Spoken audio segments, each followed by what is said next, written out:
કાવ્ય 13 ચાલ મજાની આંબાવાળી. ગની દહીંવાળા. ગની દહીંવાલાનું મૂળ નામ અબ્દુલ ગની અબ્દુલ કરીમ છે. તેમનો જન્મ 17 ઓગસ્ટ 1908ના રોજ સુરત ખાતે થયો હતો. તેઓ ગઝલકાર અને ગીતકાર તરીકે જાણીતા છે. પ્રાથમિક અભ્યાસ 3 ધોરણ સુધી કર્યા પછી 1928માં અમદાવાદમાં અને પછી 1930થી સુરત જઈ દરજીની દુકાનમાં કામ કર્યું હતું. તેમણે સુરતમાં સ્વર સંગમ નામના સંગીત મંડળની સ્થાપના કરી. 1942માં તેઓ મહાગુજરાત ગઝલ મંડળના સ્થાપક સભ્ય હતા. 1981માં ભારત સરકાર તરફથી સાંસ્કૃતિક વિનિમય યોજના અન્વયે ભારતીય પ્રતિનિધિ તરીકે પાકિસ્તાનનો પ્રવાસ કર્યો હતો. સુરતથી પ્રકાશિત થતા ગુજરાત મિત્ર દૈનિકમાં તેમણે કાવ્ય કટાક્ષિકા લેખન કર્યું હતું. ગાતા ઝરણા અને ગનીમત એ તેમના જાણીતા સર્જન છે. 5 માર્ચ 1987ના રોજ તેમનું અવસાન થયું હતું. ચાલ મજાની આંબાવાળી કૃતિમાં કવિ રમવાની વાત કરે છે, પરંતુ એમાં અલગ અલગ રીતે જે વાત મૂકે છે તે ઘણી જ રસપ્રદ છે. ક્યારેક નિષ્ફળ તો ક્યારેક આગળ રમવાની અહીં વાત છે. અહીં પ્રાસની રમત સાચે જ આકર્ષક છે.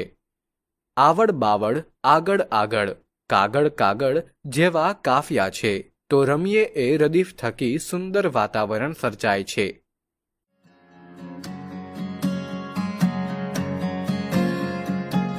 સાવ અમસ્તુ નાહક નિષ્ફળ રમીએ. ચાલ મજાની આંબાવાળી આવડ બાવડ રમીએ. બાળ સહજ હોડી જેવું કઈ કાગળ રમીએ. પાછળ વહેતું આવે જીવન આગળ રમીએ.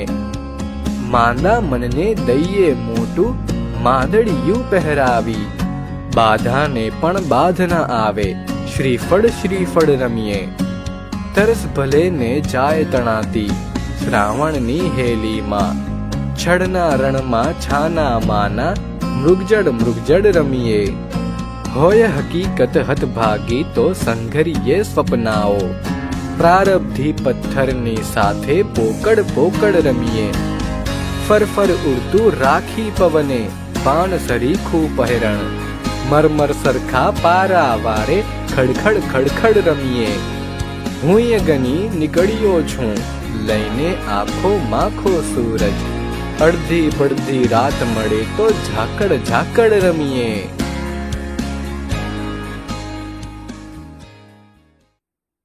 કાવ્ય સમજૂતી. જીવનમાં મળતી નિષ્ફળતાઓ કે નાનકડી વાતો પર ભાર ન રાખીએ.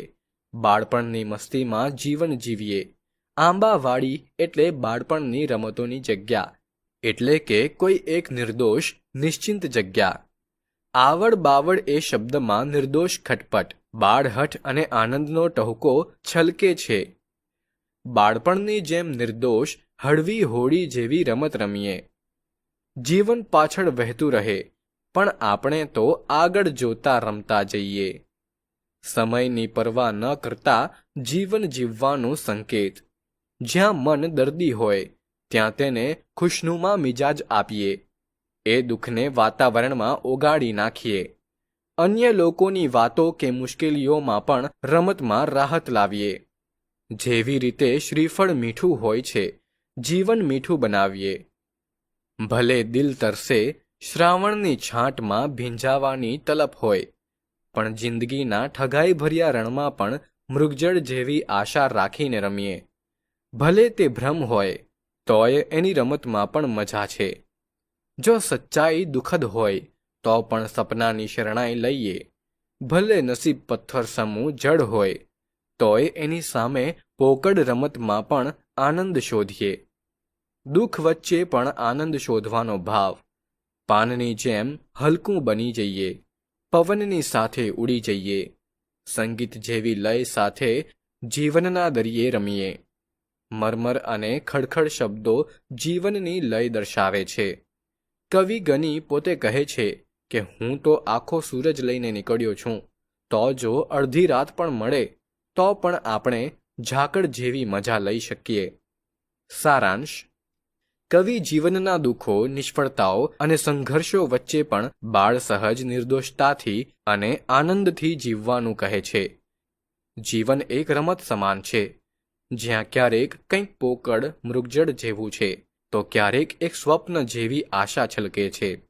તે કહે છે કે નિષ્ફળતા સામે પણ અમસ્તુ રમીએ, બાળક જેવી નિર્દોષતા રાખીએ, દુઃખી મનને ખુશી આપીએ, મૃગજળ જેવી તરસમાં પણ મજા શોધીએ. હકીકત દુઃખદ હોય તો પણ સ્વપ્નો ભેગા કરીએ. પવનમાં પાનની જેમ જીવનના વહેણ સાથે લહેરાતા રહીએ. અંતે આખો સૂરજ લઈને ઝાકળ જેવી રાતમાં પણ રમીએ.